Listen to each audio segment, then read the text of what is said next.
up, get out right out of your bed, that's your quicksand. Getting rid anxiety and head, you can fix it. Rid of stigmas, all of them you said, we ain't listening. Just remember, try to do your best, you can win this. Maurice Benard, State of Mind.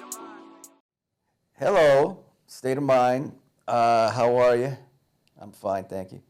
If you like what you see, hit the little button right here and subscribe, because we're getting close to 120,000 subscriptions. Thank you very much.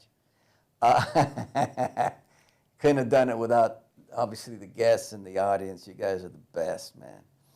I want to talk about, I went on a tour, 14 shows in 17 days, all over the country. And my guest today, I met in Indiana, but I just want to say that there is so much. Look, I did these shows not knowing really what to expect. You know, I do a little bit of stand-up. You know, I'm not Richard Pryor. I'm not even Chris Rock. I'm not even the guy in the corner who does comedy. But, you know, I thought that was going to be that. We get some questions. Let me tell you what it became every show. It became a lot of mental health. And when I say mental health, I mean bipolar, people with bipolar, anxiety, depression. And we had in every show, it was like a communion by the end of each show, not just 1, 2, 3, or 4, every one. People asking about, how do I get help? What do I do? My son has bipolar. Then afterwards, I take pictures with people and they'd come up, some were crying. You know, my son committed suicide, or my father has bipolar, I don't know how to talk to him. So I came to the conclusion that this country is just suffering because of mental health. And ever since the pandemic, that was difficult as it was, but I think we're all feeling it 2, 3 years later, even more so. And that's why I created State of Mind. I didn't know what State of Mind was going to become. It's bigger than I thought, not as big as I want to get. But I do know that just the conversations that we have, it helps people feel like, oh, they go through it too. I don't feel like alone, that I can't talk about it. I feel a little better now, and that's a lot. All right, so let's get to who I have today. She is, I love it because she's a doctor, and I need more doctors on this show. I got to tell you that. It's not enough. It's not enough for me to just tell people what I've been through and have guests tell people. You need professionals to tell you also and help you. But she's not just a doctor. She's an actor. She's a writer. She's a filmmaker. She's a cool chick. She's like a woman of all trades. And here she is, Dr. Meleeka CLARY. Hello. How are you? Well, I'm doing good. Thank you for that introduction. Of Thank course. you for having me. Of course. You know, in my introductions, I do have a bit of what I'm going to say, but I like to end it and start it with just a bunch of what I feel. Yes. And it comes from the heart, and I don't bullshit. All right. So thank you for being here. Okay. So let's get to know you a little bit. All right, here we go. Where'd you were Boston, right? Boston, born and raised, Mattapan in Boston, Massachusetts. Yeah. Damn. How was that? Cold.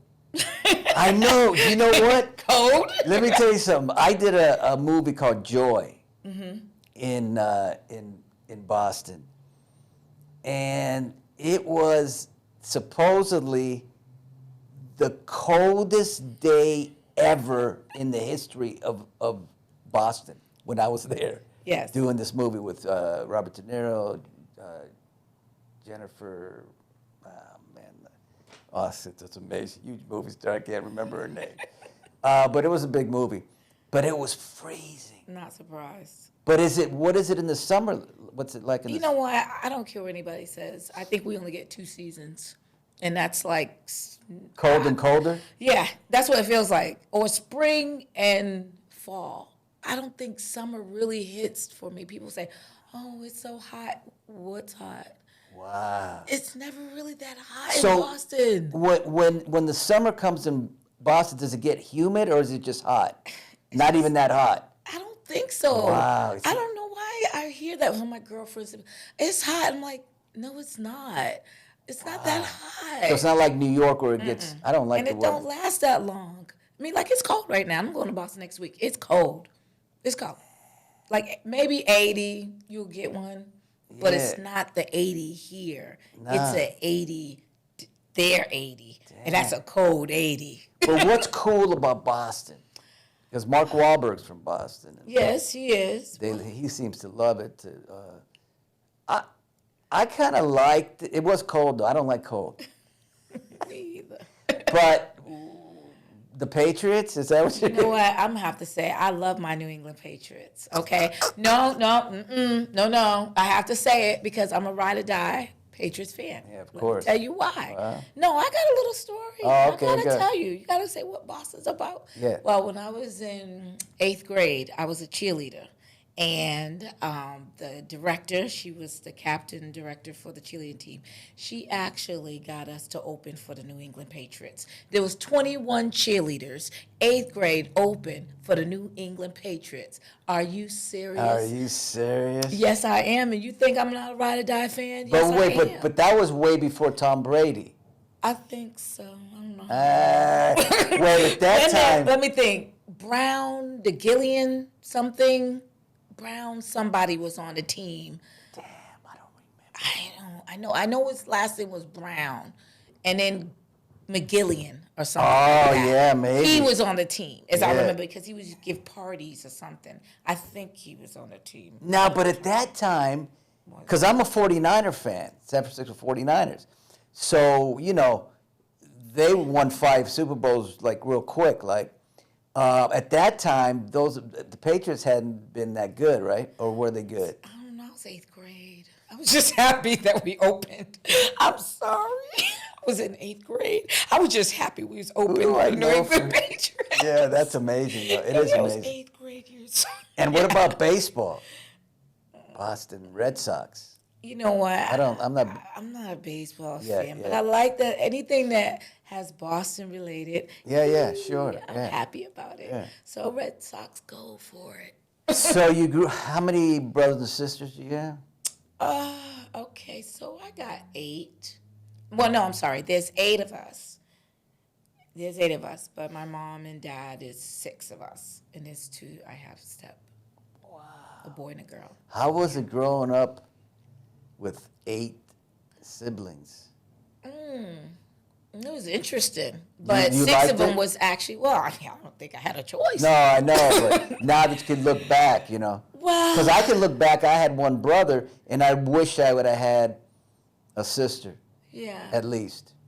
You know what? I was glad to have. Yeah, because they the take family care I of you. have. Because you get to, if you're in something, if somebody's bullying you, you can I call. know, that's you the can call on best. your sisters. You can Yeah. call on your brothers, and you're like, wait a minute. Oh, so you're gonna do that to me? Okay, let me dial up. T, this is what's going on. Exactly. I'm just saying. No, it was good. I had a posse. Of So- course, It was of a course. posse. So it was fun. Any mental health and your Yeah, we had a lot of that. And back in the days, a lot of people didn't know how to get treated. They didn't know, or did they identify they had an issue? And I did have that in my family. I will say this because a lot of people in my area who's from Mattapan would know that my mom had suffered from a mental illness. Yeah. And it was classified as depression, but it led her to be really zoned out everywhere. So there's times that she just didn't know who she was. Because they medicated her and just let it. Well, I think at the time she needed medicine. Yeah, we yeah, didn't of course. know what medicine to Yeah, give her. yeah. That's kind of what it was, because back then they would just prescribe you some Valiums. You know, that's what they would Xanax? call them. I don't know. Yeah. It was told Valiums, but you Yeah, know, but I think that's what the name they utilized Yeah. at that time. So I really don't know exactly. But now I do. You know, Zoloft, they have that. You know, Bentropin. That's And you had to deal yeah, with that psych medicine. with her. I dealt with it. You know, as a young child, you really didn't know how to deal with it. You know, What did you do? Well, I would ask her, "Why are you doing this?"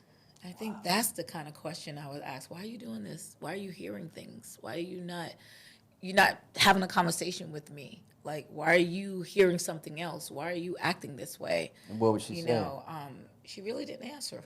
It wasn't really an answer. It was just kept on. She didn't really know. And I don't think we ever really got an answer to why, and she still don't know. I mean, she's medicated now, and she's on the medication. I do know if she's not on it, how she behaves. What's the difference?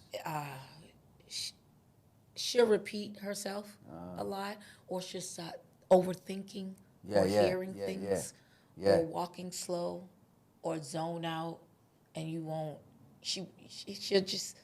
It's almost like a monument, like just a stone or something like that. Yeah. She'll just be in that moment, like.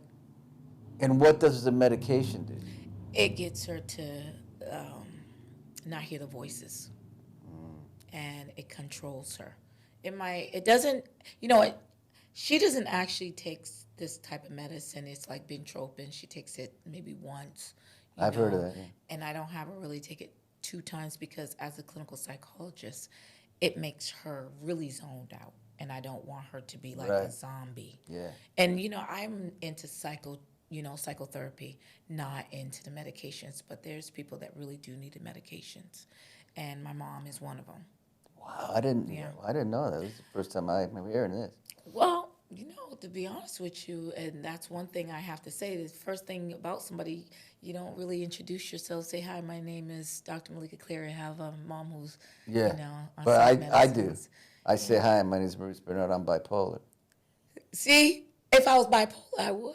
I would tell you. See, you won. Yeah. You won on that one. Yeah, because but nobody does that. Yeah. I'm just so open, and I know this is great. I like this conversation. I know that when I'm talking to someone that I don't know, and I open up about what I've been through, automatically they start opening up. And that's the beauty of. And it is the beauty of it, and it's good that you identify it. Yeah. So by you saying that, that's great, and you identifying that that's what you have. Exactly. Because some people, they don't identify it. They're ashamed of what they have. Because many times, like, how many years ago, we didn't even know what that was. I know. I mean, there's people Well, out when there who did not understand. When I was diagnosed at 21, 22. I was in a mental hospital at 21, and then I escaped at 22 because I had my birthday in the it was ridiculous. Oh, wow. That's not good to have your birthday in a mental institution. But nobody could tell me what I was forever until I met Dr. Noonan, who I'm going to be seeing in Graceland with the people from General Hospital, my psychiatrist, of 35 years ago or more. He told me, you're manic depressive. Yes. And I'm like, what is that? He said, it's a chemical imbalance or whatever he said. Yeah. We're going to put you on lithium and you're going to be okay. Yes. And then I felt better because at least there's a name for what was going on with me. Yeah. Now, as far as medication, the way I've been on lithium for 30 years. I've had 3 nervous breakdowns, but my last nervous breakdown or manic episode was 30 years ago because I stayed on my medication. Yes, I know. You got to stay on it, right? Yes, you do. Now, I believe when things get, when you're at a level, I have to say this again because I think everybody should be in first, second gear. You're cool there. You can go to third, but once you go to fourth, you get in trouble. Don't go to fifth, sixth, okay? I've been in, during the pandemic, I was in seventh. When you start getting to fifth, you need medication. Yes. When you're here, you know, you can meditate, you can do yoga, you can do all that stuff, and just stay there, and you'll be all right. But once you hit to a level, because I'll tell you right now, but it's the truth.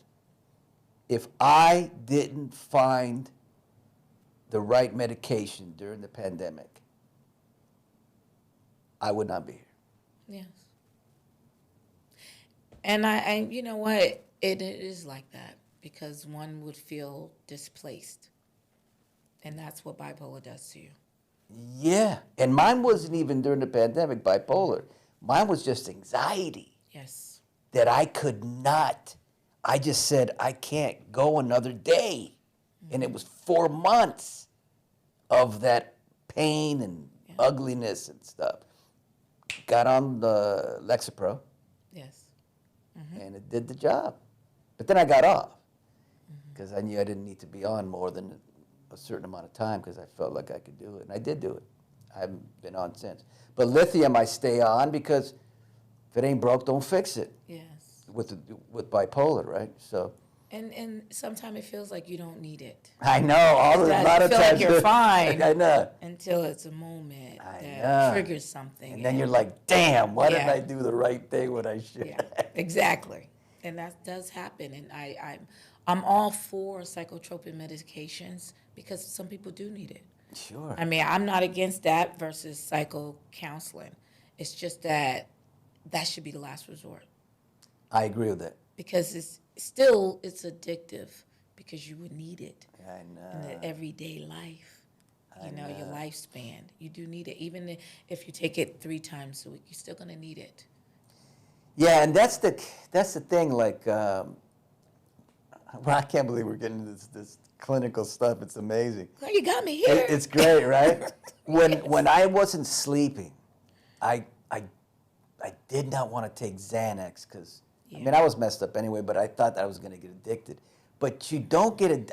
Then I started taking just a tad of it. Yeah. And that's the only thing that got me to sleep. Right. So why not, you know, but my mind was like, no, it's fine. Then I'm going to have more. I'm going to take a can we talk about you working with mentally challenged patients? Clients, That is Yeah. amazing to me. Thank you. You know, everybody's situation is different. Right. And I don't want to look at someone and you have a problem because it's not it depends what kind of problem that is for you. Yeah. Because not people don't always have a problem. They may identify it as a problem at that moment until we start dissecting what's going on and why you're feeling the way you're feeling. Because what about PTSD? You know, that's something that people go through. But why is that triggering that? I like to go into the root of the problem. And then if we can deal with the root of the problem, you may not have that issue anymore. Yeah. So I want to say that it may be just a problem you're identifying now, and it might not be a problem by the time we finish. Because if you get rid of certain things that's causing those issues, you already took care of the problem. Yeah. And I deal with that. That's why psychotherapy is so important. It's because I find out, and it could be something rooted in your family that you wouldn't let go. Think about it. Yeah. There's That's things that always the it's a key factor. Yeah. You know, maybe mom did this or dad did this or sister or cousin. Somebody did something, but you're not letting it go. And then when you want to act on something else in your life, you kind of put a definition to that feeling. Yeah. Because you're fueling it with fuel. And that's what I would say about people, because I don't want to say they're mentally challenged. I just think that they have a problem that they don't know how to solve on their own, and they need some help. But but mentally challenged, aren't they born that way? Isn't It's not always the case. you know what you I know? do know what you're talking about. Yeah. It's not always the case that you're born that way. I mean, you had a car accident, you wasn't born that Yeah, way. that could be, That yeah. triggered something. Yeah, I get You you. had a car accident. So when you had that car accident, you're like this real quick Right. because that car accident gave you that PTSD because that moment, like if I shut the door real quick. Yeah. See, you wasn't born that way. So No, it you don't have weren't, to no. be that way. Now you have different situations that some people may have been on medicine for a very long time, all their life, and that might be different, like challenging. But it could be also how the parents dealt with it too. Yes. The resources may not been available. You know, some people are, and I have to say this because, you know, there's different children have different personalities. And I'll give you this example. You can have a child that is very high energy, bounce off the walls. Yeah. And you're just like, oh my goodness, he's so busy or she's so busy. And then you got one kid that's just calm, collect, everything. She Yeah. never give me a problem. What are you going to do with that child that bounces all the while? So what you're saying that you think that child needs Ritalin because... No, that child- right. But no, you don't need Ritalin. It's not always the case. No. Maybe that child just need a little bit different type of attention because these two children have different personalities, and you got to find a way to deal with that child's personality. Yes, I agree. Not with always that. medication. It's not always the case, but No. it does slow a child down, and that sometimes is good, and then this could be bad. Yeah, I just, my son, he's great, he's talented, Mm-hmm. he just went to talk to someone, and I think I talked about this last time, and they just want to prescribe medication like the first. What? Yes. And, But see, and they thinking that sometimes it's easier for parents because you have everyday life and you have to do this and sometimes you have other children yeah, and that's factor in like you Yeah. have this one child that you got to spend all this time with and you got 4 others or 3 others, and I get it, but if it's because of that, then you should give yourself opportunity to try to get this child some other type of help that will not distract the family from not being, all family together. Yeah. Because it's like this child only receiving so much attention. You can't provide no attention to the other children. But if you get the right help for the child, everybody's on board. yes. And that's what I like really that. needs to take But, place. it's important, especially nowadays, kids, there a lot of suicides. Very much so. And I think it's because we give up, a lot of people. And I say we because I'm not perfect. Yeah. I had suicidal thoughts in my life, but there's things that I went through, Yeah. but I ruled them out and I prayed about it, but that was a thought. But now today, the children are having them and it's not becoming a thought because it's more like I can't deal with today. I know. And the really sad thing about it, it's about things that we as people can actually contribute to towards a positive instead of negative. Don't make somebody feel like they're not worthy. Try to be kind to somebody else. Try to understand somebody else's situation. Let's try not to judge people because we're not perfect either. Especially kids, because they take it real Kids, hard. but kids are judging each other. Yeah. See, some people that commit suicide, especially children, or I want to say adolescents, really so, is because also other children or other adolescents, the way they make them feel. See, Yeah. yeah, that's really... Of course. Because, and I say that because even from my upbringing, I was bullied. I prayed to die. I did not want to be here. Right. I prayed to God. I asked God, can you please just end it for me? Because other people treated me. Now, besides what I was going through in my family, but that wasn't the reason why I didn't want to be around. I didn't want to be around because of the people, how they treated me. Thank God he didn't answer that prayer because I didn't know it was just temporary. And that's what I try to explain to people. That's how you're feeling now. Stay in the game for tomorrow. But you know, if you're a kid, you're not thinking. You're thinking your world is crashing on you, and you're thinking this is what's gonna happen. You know, this is how I'm feeling right now. I don't feel that this is gonna be over no time soon, and I can relate to that. But I have to say that it will get better. Yes. Stay in the fight because I'm almost 50 years old. It will get better. Yeah. So I'm glad that that didn't happen. But how do we? How do we fix it? Yeah, the bullies. How do we? I mean, We expose the bullies, and I say expose. If you're that person, please stop. I know. Please be nice to others. Please care about somebody else's feelings. You know, and I think how you really do it is having communication in the family. Stop talking to your children. And I know society is so demanding, and I say that because you have working parents. Sometimes you need both of those incomes to make ends meet. But you're going to have to bring communication. Turn the phones off at the table. Eat, come back, let's gather. Ask your child. I know he or she don't want to deal with you. Make them talk. It starts at to home. 'em. It really does. It does. Yeah, I You're know. born in this world with two individuals, and that's your parents first. Yeah. We do have the influence.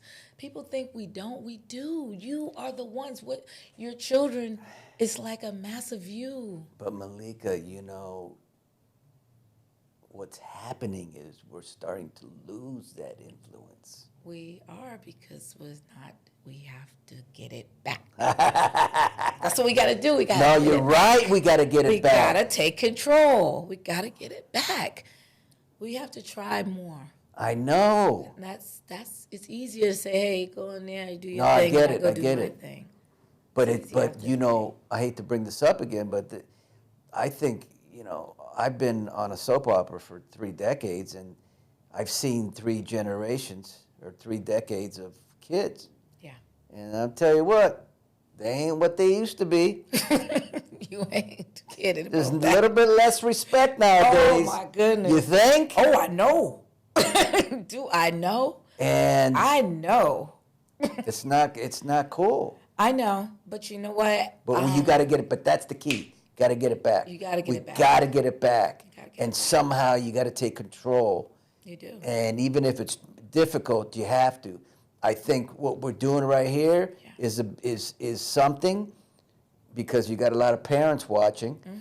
Yes. And maybe they're going, maybe that's what I got to do. That's right. But I think you're absolutely right. Wow. This conversation is, I want to get into your other stuff. But this conversation is amazing. Well, thank you. You- But I do want to say, Yes. if you don't know how, as parents, get therapy to learn Exactly. how. Exactly. Because therapy is not just for mental illness No, or no. mental disorder No. or something like that. No, it's also counseling for families to communicate. Yes. And that is the very good key about it. If you don't know how to communicate effectively with your young one, then get somebody else. I agree. Wow. You have a Master of Arts in Criminal Justice. Yes. What is that like? I like that. Criminal justice. Well, I think I has associates, a bachelor's, and a master's. Jesus. And a paralegal certificate degree. I wanted to be a lawyer once upon a time. My education is nothing, but I would love to be a lawyer in a movie or something. You know? Oh yeah, definitely stick around. But you could have, you were really. I do have lawyers in my movie too. Yeah. But you were going to be a real lawyer. Yes. Paralegal. I went to law school about a year, and I did okay, but I was going through a bad divorce at the time, and it just, you really have to focus on those type of studies. But you know what's so odd about it? I got into the PhD program with clinical psychology, and felt that was where my place is at the moment, and I was receiving grades for my experiences mentally of what I was going through. I mean, I kind of aced it. I'm not even kidding. Just for all my experiences and things I was going through, either if I was depressed about something, I was going through something, and it just got me into feeling like relief. I was able to release a lot of stuff that was going through. So that's what ended up being in that clinical psychology versus criminal justice. But I did teach criminal justice for over 15 to 20 years. And I love it. I love the law. I know a lot about the law, so I am a human rights activist. So I do educate people, and on my platform, I do welcome a lot of people on the Dr. Meleeka CLARY show. Yes, put that out there, please. But now, divorce, how's that? Is that okay? Is that one of the hardest things you've ever been through, or was it just kind of what it was? I don't think it was the hardest thing. I think when two individuals realize they don't want to be together, you kind of just say, okay, we don't want to be together. Right. I think what makes it difficult is one person is more mentally upset about the separation. And if they can't have you, they basically want to make your life a little worse. And they go through a lot of things to do that. I think that is fuel to the fire. Because granted, if you don't want to be with each other, I get it. then you can sign and move on. You know, you can. And no one cheated. No cheated. Just it was just two people really didn't know how to be married. I mean, you like the idea of being married, and didn't know how to stay. I mean, I think what I know now, yeah, we could have worked it out, but if you're not willing, and one party's really saying, okay, then we need to do this or change, or go to counseling and really have some fair fighting tools, receive the counseling and act on it, not just go there as a body, then it's not really going to work, because it takes two to dance. And I had my dancing in the marriage, don't get me wrong, but you just can't always be the one saying, hey, we got to put everything together. Yeah, I get it. And you're the doer, and the other person's just dragging along. And sometimes they want to be in, and sometimes they don't want to be in. And it's not going to work that way. How long were you married? Not long enough. Divorce lasts longer. I got to tell you. And I could be in a long-term relationship. I've known that. But this one was a year and a half. Wow. We probably was together longer, 4 years prior. That's amazing. So, but it was so many different factors, I want to say, that was involved. I mean, when you marry somebody and you move their state, they kind of take advantage that they're in control because you left your family. So there's a lot of factors that play. I mean, I don't know about it. I just love talking about divorce because I've been married with Paula for over like 30 years. So, I see. So I'm just fascinated by why that happens, the pain of it, what went down, and this and this and that. Let's talk about now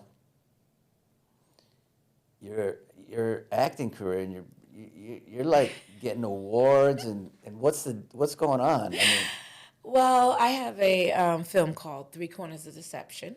Oh, there's something you can't talk about, right? Oh no, I could talk about 3 Corners of Deception. Oh, you can? Yes, because it came out in selective theaters 2021 during COVID.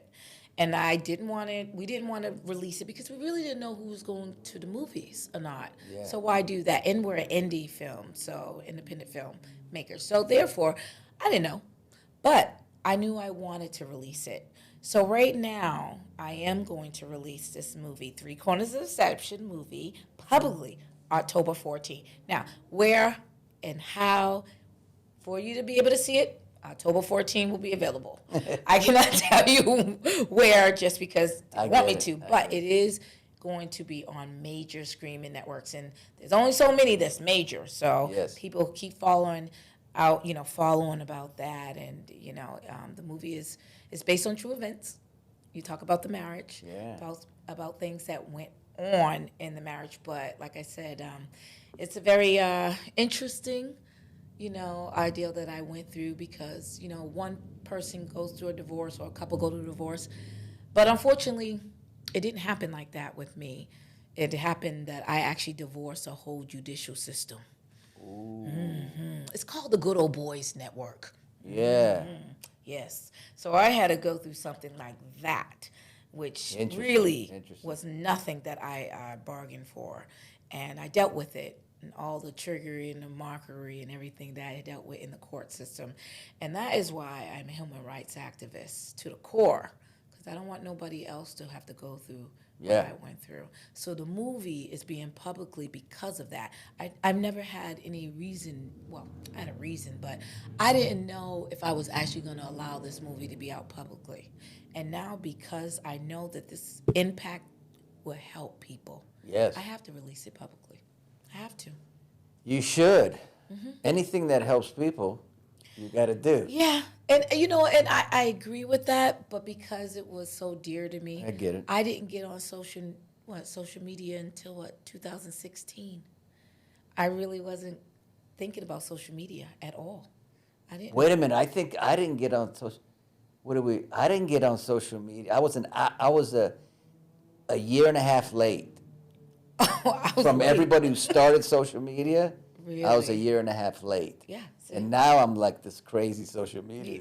Yeah, I have to say that. Only because I'm trying to help people. So when things come to me, Yeah. I send them on the way. Yeah, that yeah. might be food for thought for somebody to help them with their Exactly. day. They're gonna wake up and wake up to that. But Exactly. that's what I do now. But like I said, I didn't go. I went on social media in 2016 because I was going to jail for allowing my son to be baptized. Really? Yep.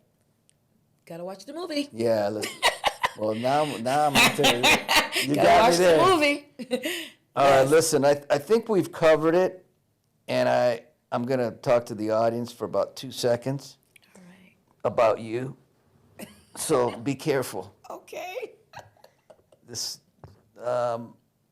wow, this conversation was,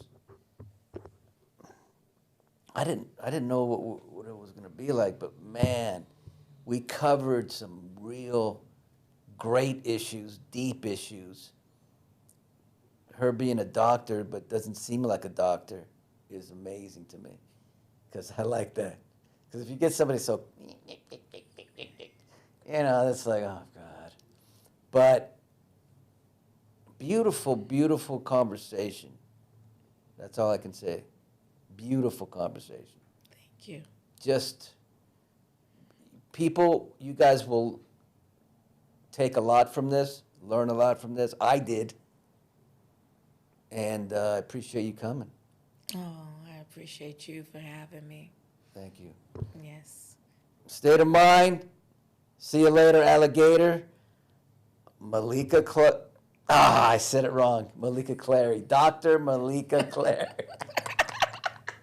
See you later. But you did pretty good. That was good, man.